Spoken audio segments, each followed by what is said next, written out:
doing something really cool today. We're actually going to go interview the mayor of Queenstown.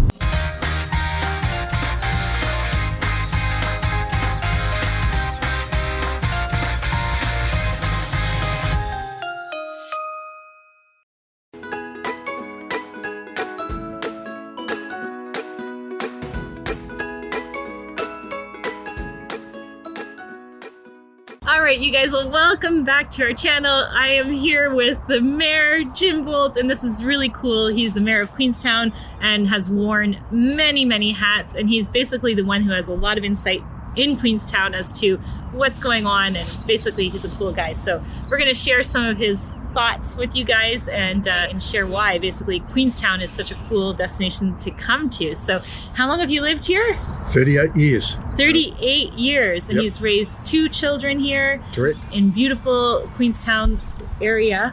And tell us, when people come, first of all, how long should they plan to come for if they're coming on a nice vacation here?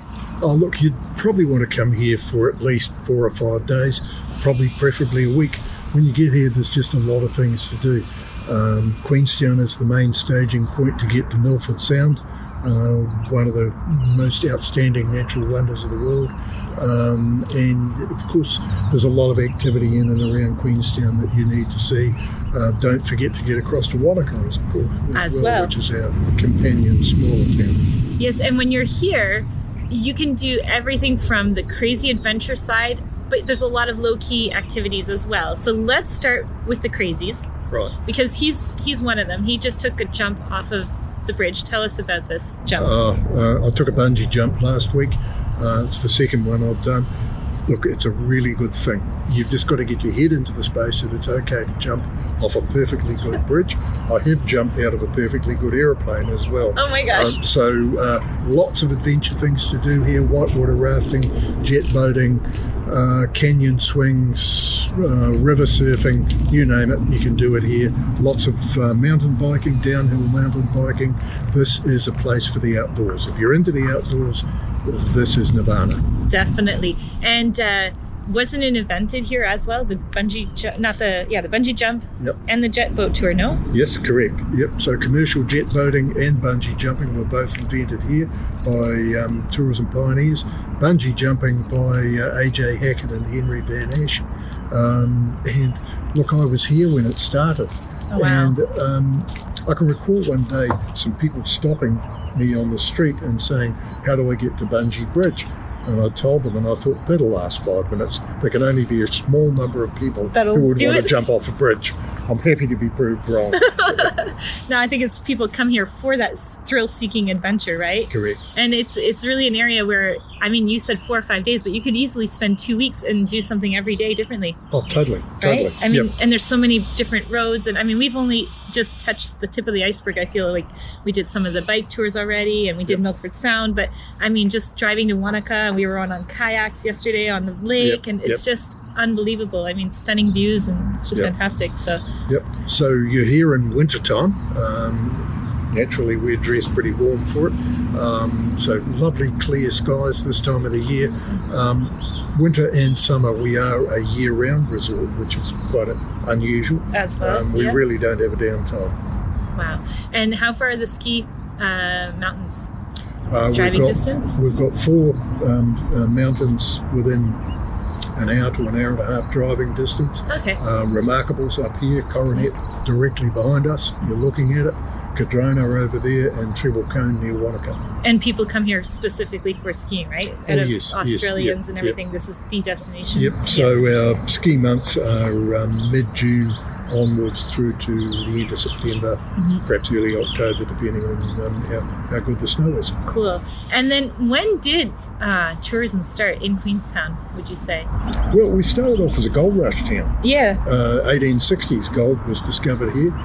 The Shotover River is the second largest gold-bearing river behind the Yukon, I think it is. Okay. Yeah. Wow. And so gold mining dried up, as it does, and the place became a sleepy hollow for some years until tourism kind of came along in the 1930s and 1940s. Really didn't get underway in great numbers until the 1960s, but certainly it's the lifeblood of our district these days. Yeah, and I know that Queenstown right now is a little bit quieter because of the time of year and what's going on in the world, but it, on a general basis, I mean, it's back-to-back cars going through, isn't it? Oh, yeah. Would it? Well, I guess if you look at over-tourism, as they see maybe in Italy and Spain, we don't have that. You don't have that yet? Okay. No, and we're actually trying really hard not to go there.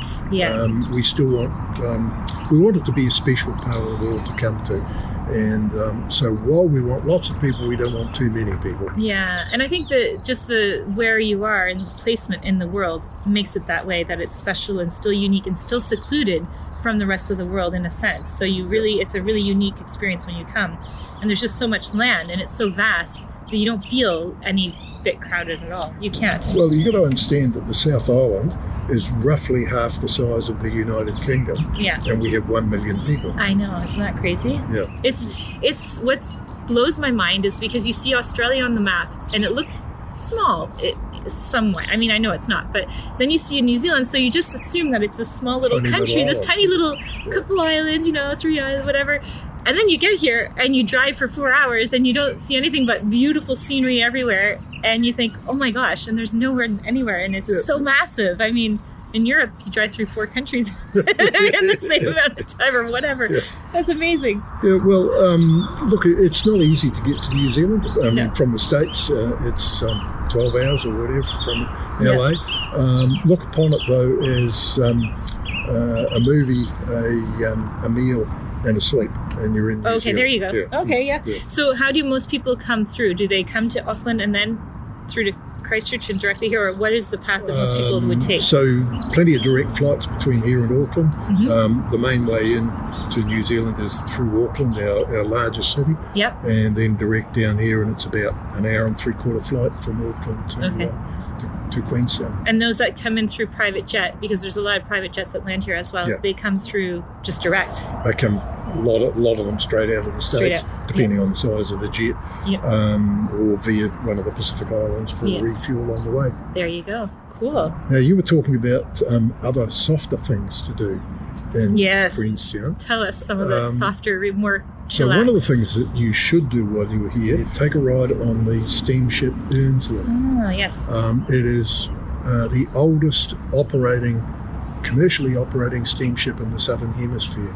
It was launched the same year as the Titanic. Really? Yes. Oh, wow. Our steamship has been more successful. Yes. It didn't sink. Yes, correct. So that's very much worth doing. But also, look, there's lots of wineries. Yes. Oh, gosh. Restaurants.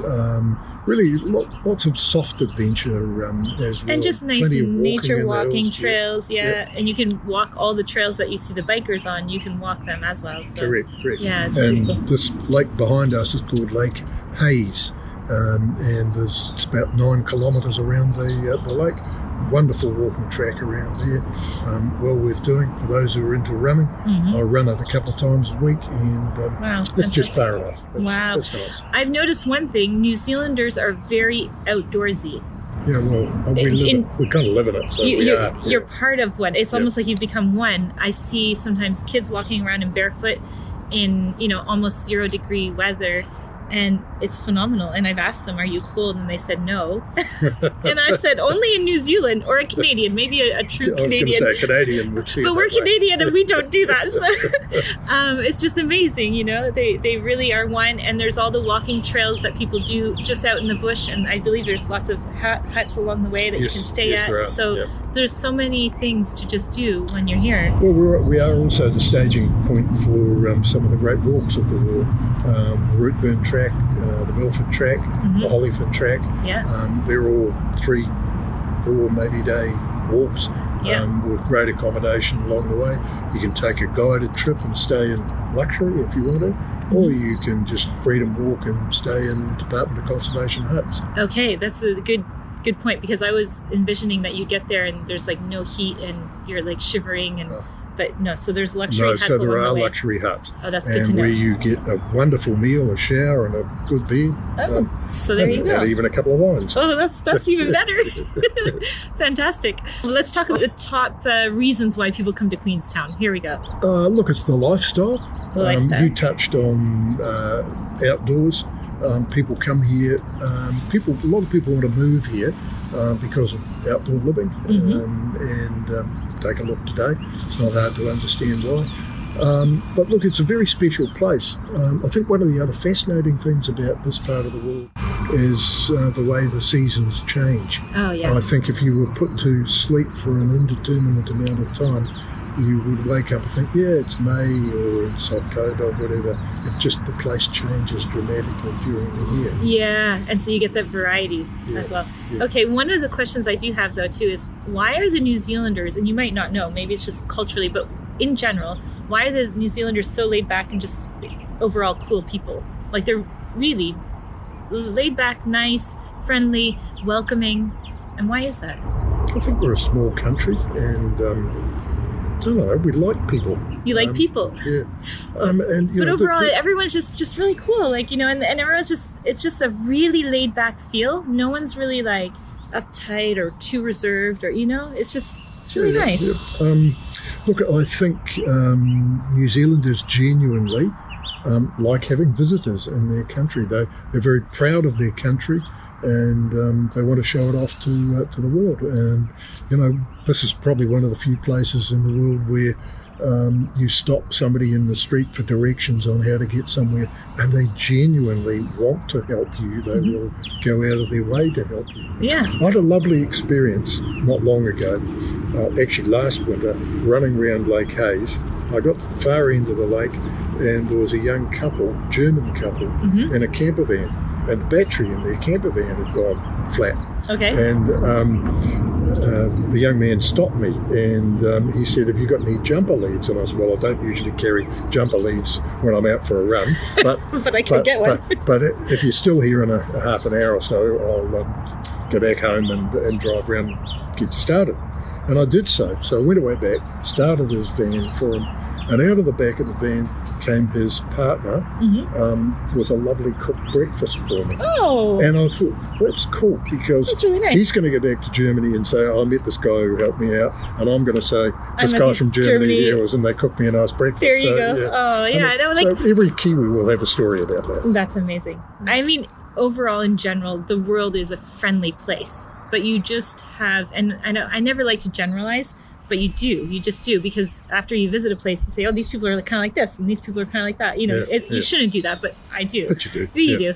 And but in general, yeah, I find the New Zealanders, so I can see why when people come here, they're like, well, I could get used to living here, you know? Yeah. So why not? Yeah, well, lots of us do. We might turn into Kiwis ourselves. Who knows? Good plan.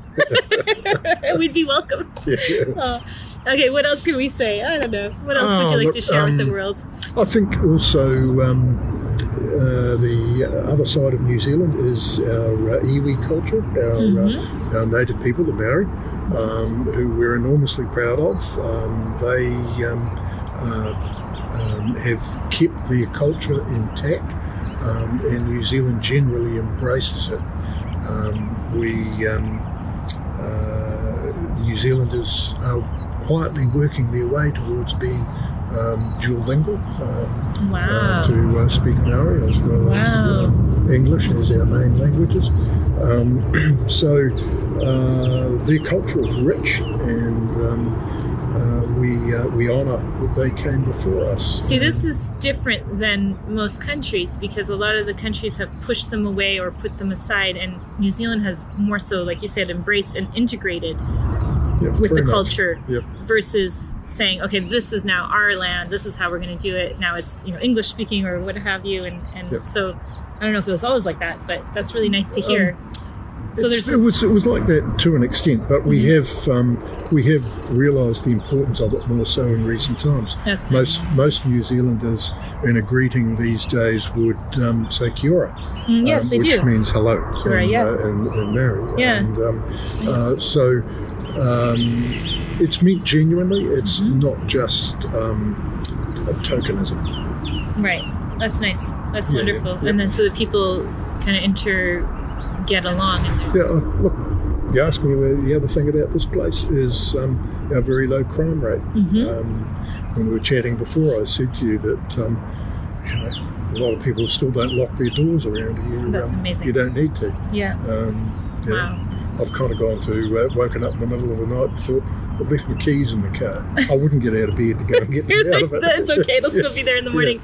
Yeah. So very much like it should be, or like it used to be back in the day, I guess. It stayed like that. It's very preserved, right? Yeah. Amazing. Well, thank you for taking the time today. Thank you for visiting us. Yes, and for sharing with our audience. Again. Yes, we shall. And if you come back here permanently, I hope I'm still around to give you citizenship. Be careful. We might just take you up on it. All right. Thanks for watching, guys. We'll see you next time. Bye. Bye.